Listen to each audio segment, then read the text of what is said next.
every now and again, I like to pull into my little bowl of guest ideas and pull out my old dear friend, Brian Murphy, host of the KNBR Morning Show. He's got his fingers on the pulse of what's truly going on in the San Francisco Bay Area. I want to pick his brain on the Golden State Warriors, though. Giants baseball's over, Brian. You know that, right? It's over. Oh, yeah. It was over. Moving on. It was over a while ago, Cyrus. It was over a while ago. I just want to make sure. Okay, good. Yes. We're talking Golden State Warriors next. This is Locked On Warriors. You are Locked On Warriors, your daily Golden State Warriors podcast. Part of the Locked On Podcast Network, your team every day.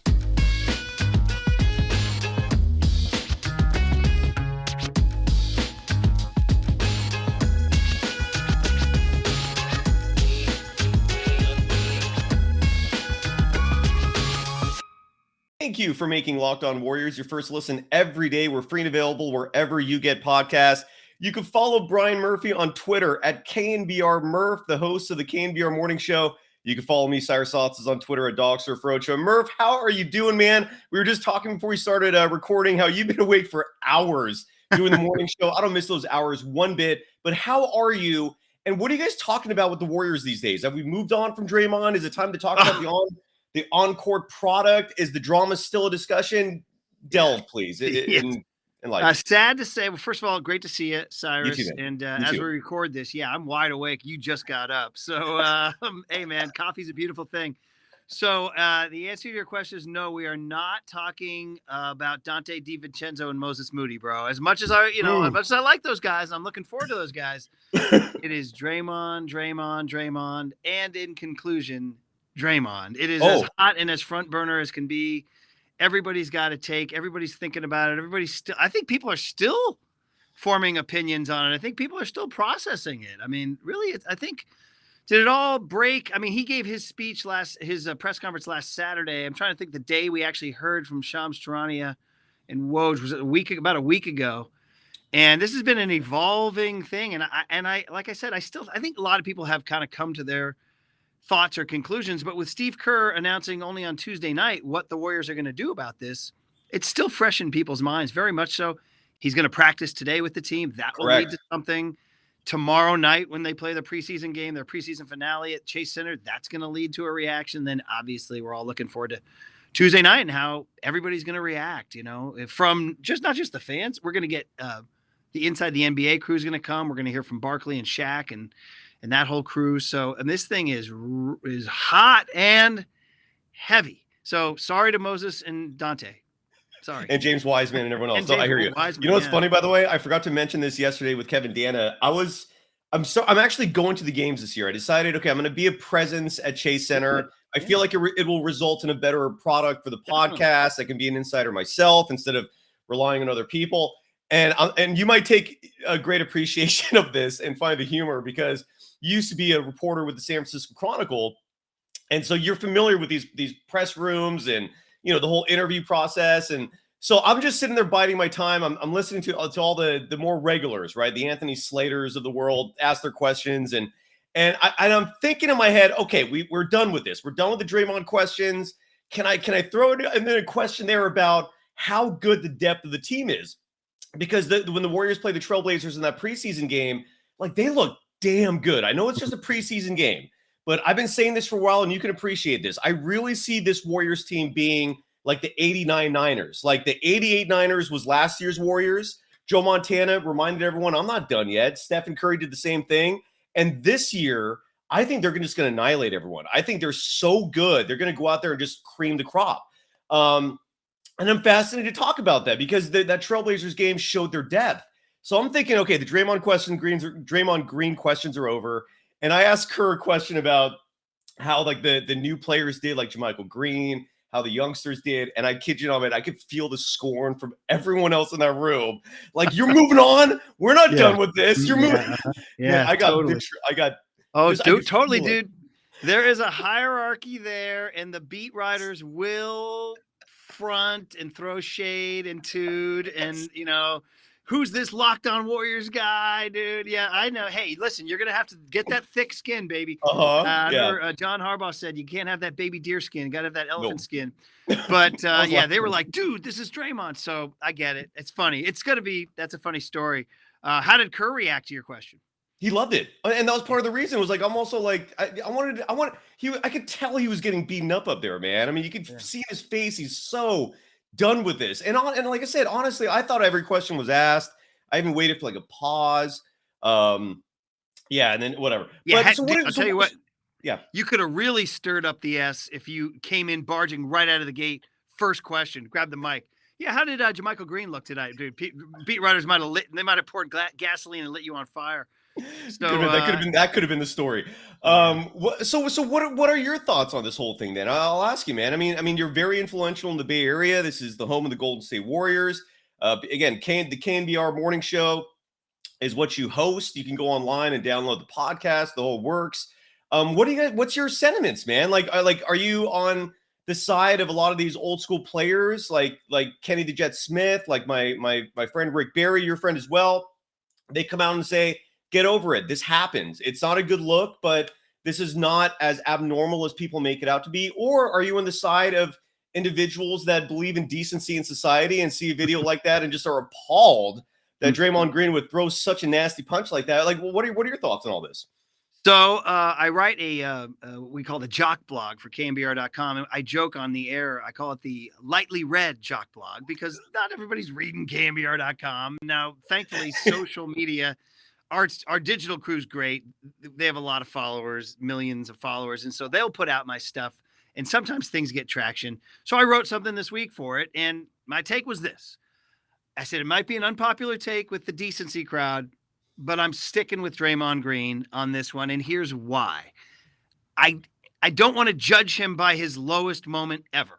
This is his lowest moment ever. By far. And it's hard to live your life and have your lowest moment define you, especially when you have had a life and a career with a ton, and I mean a ton, of championship moments, championship fiber, championship teammate behavior, championship heartbeat behavior. I mean, this to me is everything. Is you have to put this in context. And as I said, of course, nobody's endorsing what he did, and he deserves whatever penalty they mete out, and he deserves and has to make it right. And he's going to have to work to make it right. I'm not waving a wand and making it go away. But in terms of, there's a real, the people are very scornful and judgmental and harsh on him, as if, now we've had bad actors in sports, and I keep going back to this name. I don't mean to keep picking on this guy, but I keep bringing him up because he's recent in my mind. Antonio Brown in the NFL was a guy who, wherever he goes, he does things that disrupt the team, and it doesn't work. Locker rooms cast him out. They say, no, we can't have you.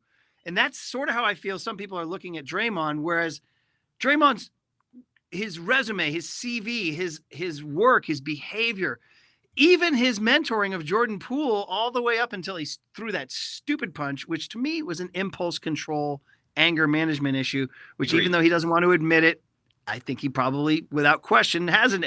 Let's say the first problem is admitting it. So anyway, long answer, but by way of saying, I'm riding with Draymond. I trust, and this is not, I'm not being a Homer apologist. Trust me. I said, because today somebody was intimating that, and I said, listen, I'm upset with what Farhan Zaidi's done to the Giants. I'm not, I will call it like I see it. Okay.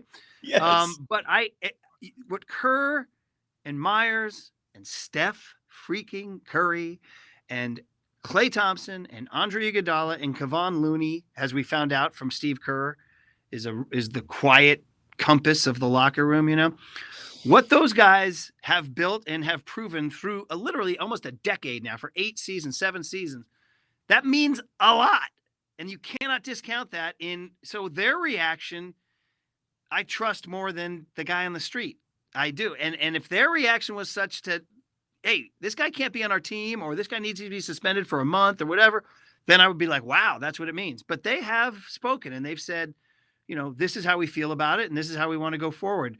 And I'm not I'm not waving a wand and making it go away. What I'm saying is I'm looking at the body of work, and the body of work is more than just that moment. It was a bad moment, but it's by far not his only moment as a Warrior and as a teammate and as a leader. So as Kerr said, I don't want to use the phrase like benefit of the doubt because, but that is sort of what you're doing. You're sort of giving him the benefit of the doubt to work his way back. And I trust that the Warriors are going to win a lot of games this year and be right in the mix next June. I'm 100% with you. And that one of the many things I loved about you is that I feel like I agree with you on everything. I totally agree. I'm totally with you. I want to get into that in just a moment. First, I got to, and by the way, before I get into the ad read, it is funny how the moment you ever say something publicly that goes against the grain of public sentiment in regard to a team you cover, you're called a homer right away. Right. It's just the card people pull right off the bat. And that's what everyone's going to say if they just were so repulsed by this action. I don't think you're a homer saying that. But and we'll get into this a little more. First, I got to give some love to a longtime sponsor of this program, BetOnline. Murph, you like that cute overlay we got here now? We got little. Dude, you're great. The whole thing is slick. The intro music. It's a nice little graphic. You guys have it going on, man. Yeah, only for the YouTube viewers, man. If you're on the listening to the podcast, you're missing out, man. But no, we still got you covered there too. You got to go YouTube. You got to see Side Dog in his home. BetOnline.net is your number one source for football betting information this season. You can find all the latest player developments, team matchups, news, podcasts, in-depth articles, and analysis on every game you can find. By the way, so we're talking football real quick. The San Francisco 49ers you're the flagship station of theirs. What are your thoughts on what's going on with them? And the NFC's awful. So I feel like if you're an average team, you're going to look good. What were your quick synopsis on the 49ers so far? Well, I would agree with you on that. And to sound more like a homer too. What a defense they've built. My God. Whether you want to credit them for signing Mooney Ward or drafting Nick Bosa when some people thought his injury problems or these defensive line parts that you'd have to be a real hardo to even know who Hassan Ridgeway and Kevin Givens and Charles Omenihu and Samson Ebukam were. These guys can play. Yeah. So as they say, speed doesn't go into a slump.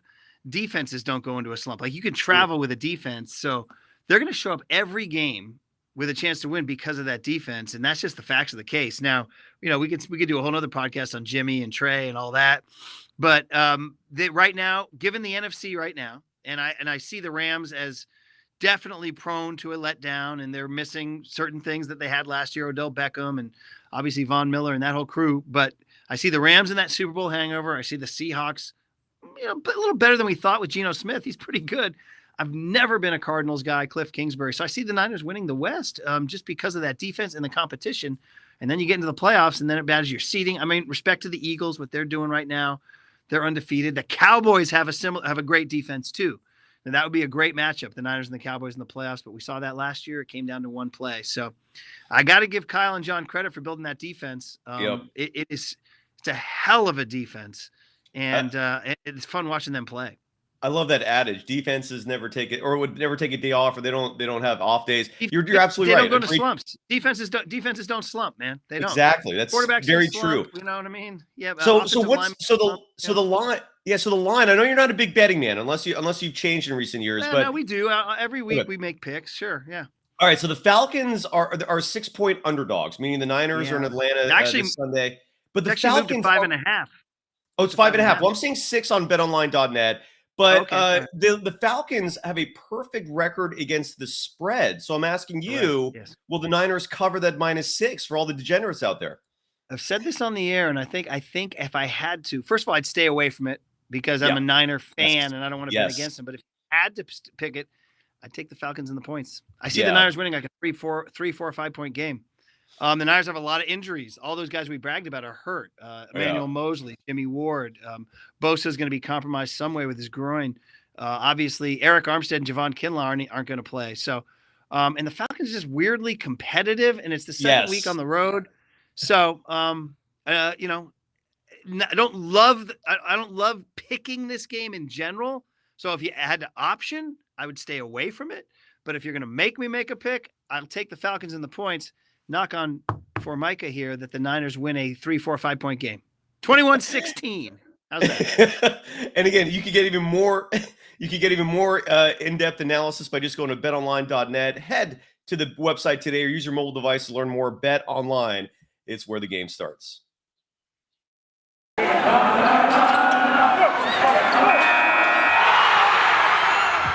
are Locked On Warriors, your daily Golden State Warriors podcast.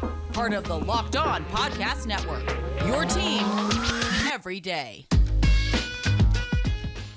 you for making Locked On Warriors your first listen every day. Now for your second listen, go check out the Ultimate Pro Basketball Preview 2022, a 6-episode extravaganza to get you ready for the NBA season. The local team experts and the NBA insiders of the Locked On Podcast Network and Odyssey all combining into one ultimate NBA preview. Search for Ultimate Pro NBA Preview 2022 on your Odyssey app, YouTube, or wherever you get your podcasts. You follow Brian Murphy on Twitter at KNBR Murph. And here's what I wanted to add to your Draymond sentiments, because I agree. And a lot of people bring up the fact that Draymond Green has a quote-unquote pattern of this behavior. Yeah. I've thought about this. I don't agree with that. Like, to me, if you're going to say he has a pattern of this behavior, then you got to bring up past incidents where he's actually being violent. Right? I mean, there's a staunch difference between an act that is law-breaking, which what he did is, but he's in a professional sports setting, so there's leeway there. If you're going to arrest him for that, don't you have to arrest all UFC fighters, all boxers, all football players who get into fights during their practices, or is basketball off limits because technically it's a non-contact sport? I don't know, but my point is outside of this incident, we've never really seen Draymond in a situation where he's actually throwing punches. Yes, in 2016, he did the unforgivable sin of kicking his legs up that hit Steven Adams' groin, and that eventually resulted in one of the most egregious NBA rig jobs we've ever seen, the Game 5 suspension. But outside of that, I mean, yes, Draymond breaks social norms sometimes, but I'm not a subscriber to that. Social norms are just that. They're not laws. And I really frown personally, this is just my opinion, but I frown personally on people being judged for breaking social norms if it's not hurting other people, right? It's like, just let people be. And Draymond is a unique character. He's different. And again, you could be upset at him because he called out Kevin Durant. I don't think there was anything really that wrong with that personally. It wasn't a great act. He got suspended. It went against team ethics and conduct, but that wasn't a violent act. He voiced his displeasure. Again, he kicked Steven Adams in the groin, and God forbid, but I don't really see that as a violent act. That was more gamesmanship more than anything else, in my opinion. And you look at other players like Charles Barkley, his TNT partner, threw a damn civilian through a window at a bar. I mean, if there was camera footage of that, I'm sure that would have looked horrible. My point is that I'm with you, man. I don't condone what Draymond did. It was awful. But I will give him the benefit of the doubt as well, simply because he hasn't had a pattern of violent conduct. And, you know, and there's such a track record of him actually being a great leader and being a model citizen. And he is a family man. And just because he's outspoken sometimes, I don't want to vilify him for that. That's my thought. What do you think, Murph? Yeah, well, you know, obviously we're in lockstep on that. It would probably be a better podcast if we were disagreeing and yelling at each other right now. Yes, but yes. I will add this, that we have to factor in the external characters in this, and that is Jordan Poole is a big factor in this. Now, whether it's because he's 10 years younger than Draymond, or whether it's because he's sort of I don't know whether you want to call it mellow or relaxed or non-confrontational personality, or maybe he really does like Draymond and just realizes that punch was because it was a playground talking incident that went too far. I feel like Jordan Poole's role in all this can't be diminished. Correct. I don't think the Warriors are moving forward unless Jordan Poole has signed off on this. We still haven't heard from him. I'm looking forward to hearing from him. Yes. And so I'm trusting, though, knowing that Kerr and Myers and Curry. The other thing is Steph Curry. Now, I'm wondering if Draymond Green was on a different team where Steph Curry wasn't the leader. We can't ever say enough about the global citizen that is Stephen Curry. The atmosphere and culture that he has created and that trickles down to the whole team plays a role in this. He's not the kind of guy who wants Draymond's head on his wall. He's the kind of guy, he wants to find a solution. He wants to win. Steph's not here to settle scores or be petty. He's an incredible individual. I don't think we're not going to see the likes of this guy again. I mean, I think Bob Myers had said something like he's the greatest face of a franchise in sports history. And I don't really disagree with that. You know, I mean, it's an incredible statement. But I think those guys play a role in how Draymond gets judged here, in that Draymond's kind of lucky that he went to a team and a culture and an organization that can withstand his sort of behavioral outbursts, maybe weaker cultures. And, we had Mike Krukow on every week, multiple times a week. And I asked him, I said, how is it in baseball? And he said, it happens, man. He says, more than things happening. Maybe not as clean a shot as Draymond landed, maybe not as launching of a shot as Draymond landed, which I think disturbed a lot of people, and maybe rightfully so. Yeah. But he said these things happen. He says what happens is strong teams get through it. People always cite the 1972, 73, 74 Oakland A's, literally fist fighting before the World Series game. Like first pitch is in an hour and we're throwing. Okay. And then we're going to go out and win the championship, right? Because they had a strong culture and they had a lot of talent too. Talent goes a long way, right? Don Sutton and Steve Garvey fist fought in the 1978 Dodgers clubhouse. They went to the World Series. They didn't win, but they went. So Krukow's point was strong cultures and teams can get through these things. Absolutely. So I think in a way, Draymond is lucky that he's in this culture where his kind of behavior can be overcome by this team, this culture. And to our point that we've said a couple of times now, this isn't the only thing he brings to the table. He brings a ton of positives to the table. It's so funny to see ESPN roll that B-roll of the night they won the championship in Boston. He's got his arm around Poole on the court, and he's rubbing his head very paternally, like big brother, little brother. And Poole looks like pleased that Draymond approves of him. You know what I mean? So you can't discount these things. Absolutely. And you're right. You're absolutely right. And Draymond has said that before. And I want to add to what you said as well, that I agree that if Jordan Poole took any issue to this, I would have sided with him. 100%. You have to. I mean, you can't get punched like that and then take the aggressor side. So the fact that Kurt came out and said that this week Poole and Dre talked, that Steph was involved in peacemaking, that all plays into my opinion on this. Clearly, is that I think it's time to move on. By the way, speaking of moving on, some breaking news here. Not huge, only huge if you're a Warriors fan and you really follow the Warriors intently. But, and Murph, I imagine you do, the Warriors have waived 2 players, and it's both their two-way players. Quinndary Weatherspoon, who I personally loved, gone. Lester Quiñones, who I had more mixed reactions to. He was given the other two-way deal. I was a little stumped by that, honestly, but he's gone. They're both waived. So the Warriors are going to have a practice today, and it's going to be open. They're going to address the media after that, so I'm sure we'll get more information on that. But any immediate reaction? I mean, I'm learning about this live as we're reporting. It's 10:35 a.m. on a Thursday, October 13th. Yeah, any thoughts on the fact that the Warriors have waived their two-way players, including Quinndary Weatherspoon, who I thought was going to have a decent role in this team? Yeah, agreed. So I'd be curious to hear their reaction. I mean, obviously you're talking about the bottom of the roster. You're talking about 14th, 15th guys and guys who would not be playing in the playoffs. But they have found guys like that. I mean, Juan Toscano-Anderson or whoever you want to pick were in those kind of situations before. Yeah. So I'd be curious to hear their rationale. I don't have enough. I didn't see Quiñones play enough for me to have a take on him, but I agree with you on Weatherspoon. He got some minutes last year too. So we'll hear who the option is other than them. Who are they giving a chance other than Weatherspoon? I'll look forward to that discussion. I want to hear what they have to say before I give a hot take. I did want to circle one last thing on Draymond, please, about the what I think one of the other things we haven't really mentioned much is his apology, and I actually think it matters. Yes, I think agreed. I think we live in an era where apologies are weak, where people say, if I offended anyone, and you're like, dude, you're already skirting the issue. Or you read from a prepared statement, or he does, like he said, a podcast where he doesn't face questions. And I know I can already hear people saying words are different than actions. I get that. I understand. But what I saw in his 40-minute thing was a guy really, I think he was truly remorseful. I think he was truly, truly remorseful. And he knows that his temper got the best of him and that he didn't act in the right way as a dad. He didn't act in the right way as a teammate. He didn't act in the right way as a leader. He didn't act in the right way as a champion.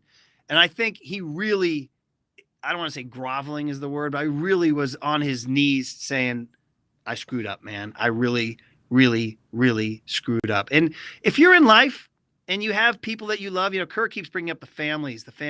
And it's true. Like, how many growing up, or if you have a current family, do you want a camera on your worst family moments? No, you do not want a camera on your worst family moments, right?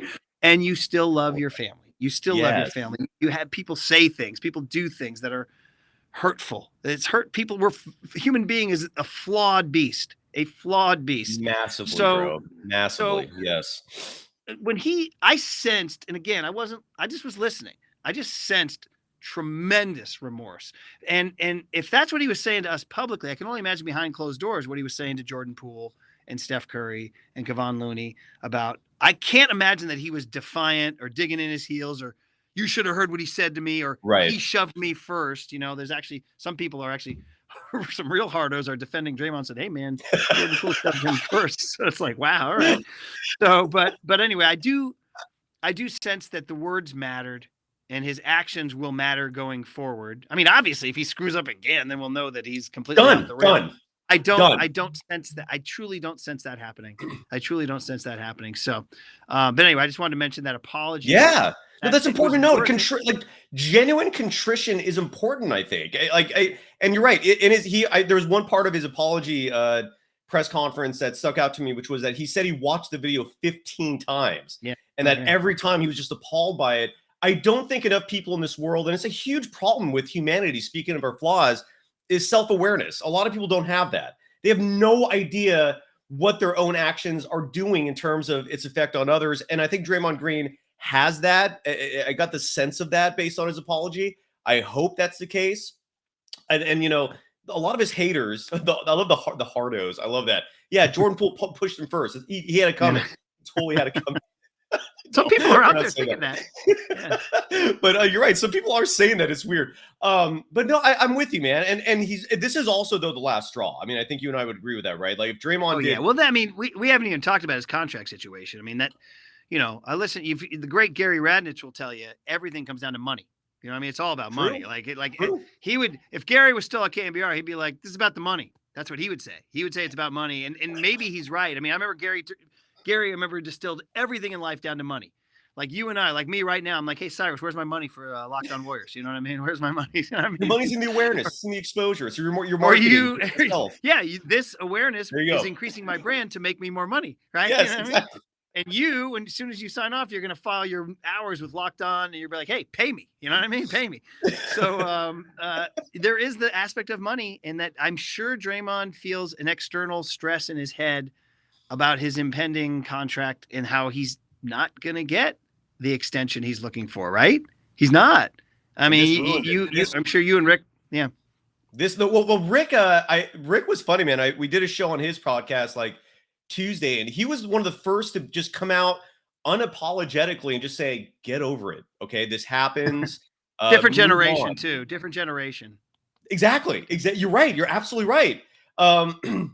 A lot less coddling from his generation. A lot less. Let's talk about this from his generation. Move on. He was just like, get over it. Actually, it's funny.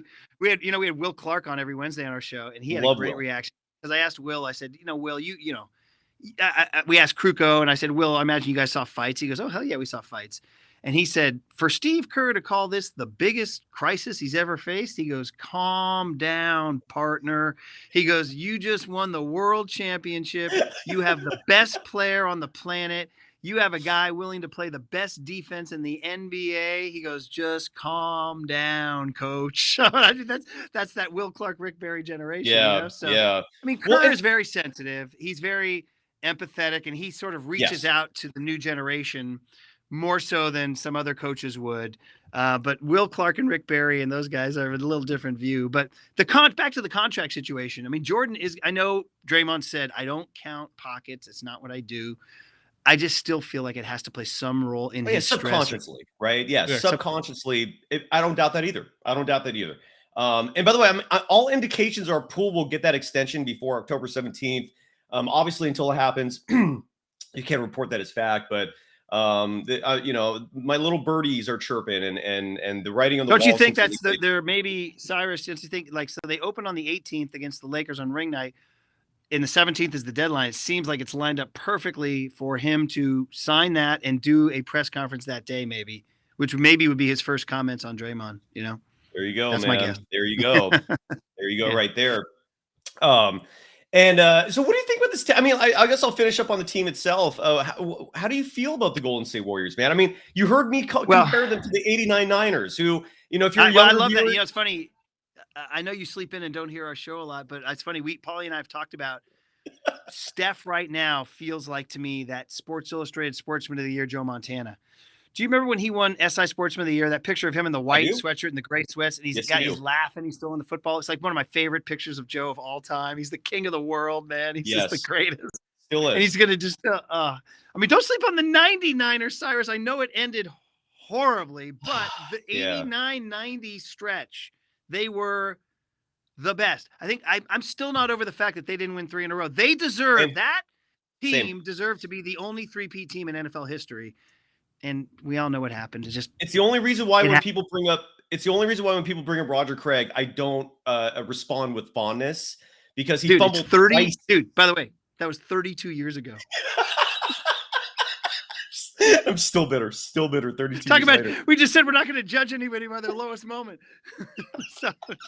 No, Roger, nothing personal, man. But as a child, I cried that. But anyway, the point is that I'm totally with you on the 89-90 Niners analogy in that they right now, they burst through. And I remember we did this Locked On last spring at the start of the playoff run. And you said something that I totally agreed with, which you said, I've never seen Clay when fully healthy and motivated. I've never seen Steph, Clay, and Andre lose a playoff series ever. And everything else has had an asterisk by it. And I think we're in the same situation right now, where if Steph, Clay, and Dre and Andre are healthy going into June, here's the question. Like we said with the Niners in the NFC. So who's going to beat them? Now, obviously, we'll watch this season play out. I don't know if the Mavericks will put it together. I don't know if the Jazz blew it up, right? Obviously. So, Clippers. I think Clippers and Grizzlies are their 2 threats in the West. Grizzlies were slipping my mind because I wasn't thinking right. They slip everyone's mind. It's okay. Yeah. That's the team. That's the team that they're going to have to look at, study, and match up and beat. And then in the East, who would it be? Well, the Celtics have their own problems going on right now, right? Bucks, will the Nets? Who's it? Stephen A. is already reporting that this will be the last year for Kyrie and KD, and already you feel like that's been poisoned. You gotta love the Bucks and what they do. You gotta love Giannis, and he's kind of like the Eastern Conference Steph in a way. Correct. You know what just that pure leader and winner, and everybody wants to be around him and win with him. But until that happens, and the catch to all this, Cyrus, is that this freaking young core, they're pulling off a miracle that they've got the 4 old Warriors and at the same time the 4 Musketeers coming up. Obviously, Poole, Wiseman, Kuminga, and Moody. And it looks like they all can play. Mm-hmm. Every single one of those guys can play. And every one of them brings a different dimension to the table too. Honestly, when Joe Lacob said light years and everybody made fun of him, I don't know if he stumbled backwards into this and got lucky, but it feels like they're light years right now because it's not just those 4 old graybeards. Those 4 Musketeers are coming up, and I have great anticipation that they're going to play really good basketball this year, and they can give critical minutes rests to it when we get into January and the road trip through Orlando and Miami or whatever. And you can rest some of the old and play those fresh young legs and probably still win games. Yes, exactly. We just named 8 guys, right? And we didn't even mention JaMychal Green or DiVincenzo. Or Wiggins or Looney. They're that deep, Brian. They're that deep. Didn't mention Wiggins and Looney. That's how deep they are. It's incredible. That's why I keep bringing up the 89 Niners, man. I think they're going to roll. They have 12 legitimate pieces and 6 monster pieces. I know Andre's probably the least of the group, so say 5. I feel like I got to go do 20 push-ups for not talking Wiggins the whole time. You know what I mean? This guy could have been the Finals MVP. Yes, he could have. He could have, absolutely, yes. If Steph didn't score 43 in Game 4, Wiggins could have won the Finals MVP. He was certainly number 2. He was the second most valuable guy.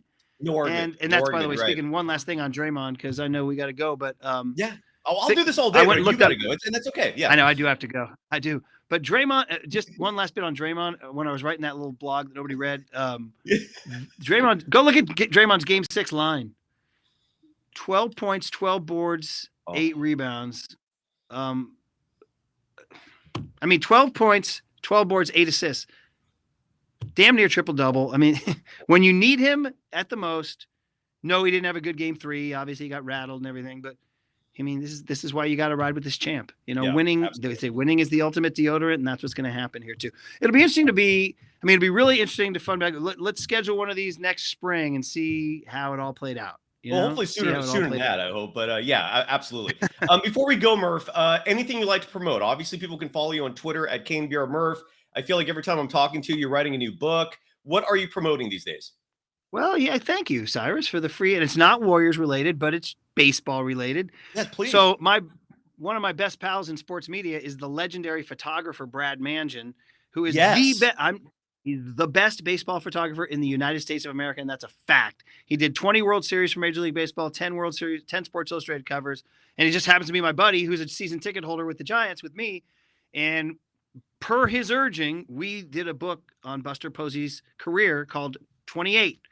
And it's mostly a photographic tribute. But Cyrus, what's really cool about it is we got Buster to agree to be involved with the book, and he sat down with me for an hour and a half, just opened a vein and gave all his thoughts. He's never talked that long in his life. I ghost wrote a 6,000 word Buster Posey essay on his career, which fronts the book, which he just hasn't talked that long in his life, And so he's been so cool. And then we got all his teammates, instead of me writing about it or Brad, we got his teammates. And I did the interviews with and ghost wrote Barry Zito, who, by the way, you'll love it, dude. You should get the book and read the Zito essay, because Zito's essay is classic Zito. References to Buddhism. Zito a friend, man. Like we've interviewed him a bunch of times about surfing because he loves getting in the water. But I don't even know what he's doing these days. Is he? Dude, he's in Nashville making music and raising a family. He's producing country pop music in Nashville. It's good to be a multi. Anyway, his essay is his essay is epic. We got Matt Cain, Sergio Romo, Hunter Pence. Wow. Then we went new generation, Logan Webb, Gabe Kapler, Bruce Bochy did Kruk and Kipe. And so their words intersperse the photos. And I would just tell any Giants fan out there, or baseball fan, Christmas is coming up. You will not regret it. It's a beautiful book. Brad's pictures are unbelievable, and the words are pretty cool. So 28 is the book. Beautiful. Thanks, Cyrus. Thank you. Go to KNBR.com to read your articles that I think more people are reading than you're making out. And obviously follow Brian Murphy at KNBR Murph, and listen to the Murph and Mac Show, which does stream for the global audience. And I believe you guys publish podcasts. I do listen to your show sometimes with the podcast. That's where I can listen to. You're right. I'm not getting up early these days, but but the beautiful thing with the modern day technology is every time I'm in my truck, I plug this thing right in, and you're right there. So I still listen to you and Paulie, who I love. And don't forget, Cyrus. Don't forget, for everybody who says radio, who listens to radio, don't forget we say your smart speaker is a radio. It is. You're absolutely right, man. Yeah, there you go. Murph, always a pleasure, man. And let's not wait till spring. I'll reach out to you in a couple months if you don't mind, because you contribute tremendously to my life, and I hope to this show as well. So yeah, let's have you back. Great seeing you, buddy. And I will see you next time. Love you, man. Thank you, everyone.